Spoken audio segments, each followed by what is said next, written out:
beginners. Adapting to a new country can be difficult under the best of circumstances, but imagine being a child whose family had to flee war and persecution, trying to start over among strangers who are clueless about your home's culture. There is a program in the Atlanta region helping young refugees by uniting them through sport, giving them a common goal. 1, 2, 3. Go Fugees! This is no ordinary soccer team. Look closely. These are refugees from 18 countries, including Bosnia, Burundi, Congo, Sudan, Iraq, Afghanistan, and Kenya. Their coach is originally from Jordan. She calls them the Fugees. I know what it's like to feel like you don't belong completely, and I know what soccer played in my life and how powerful it is as a sport, and to feel like you belong as part of a team. Coach Mafle formed the Fugees team in the summer of 2004, putting up posters in 4 different languages around the small town of Clarkston, Georgia, where many of the refugees had been resettled.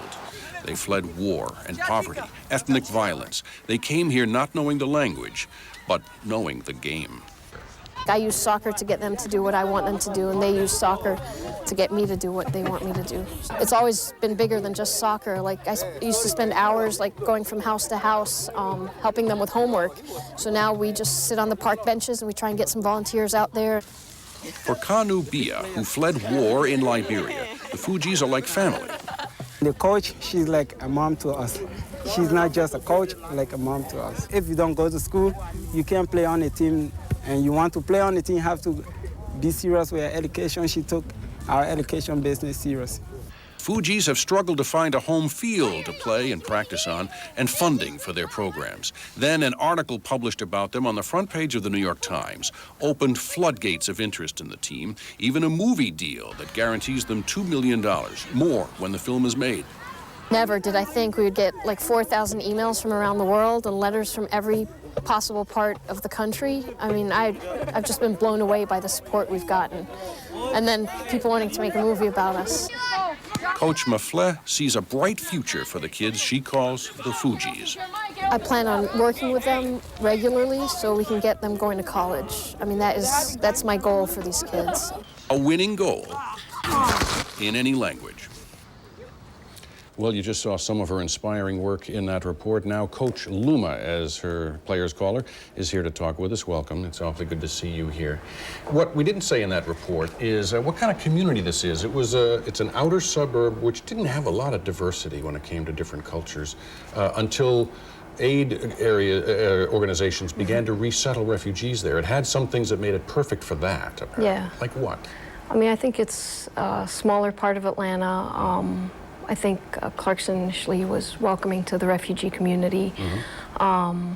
And if you can resettle a lot of refugees in the same place, I mean, it kind of can build on their communities.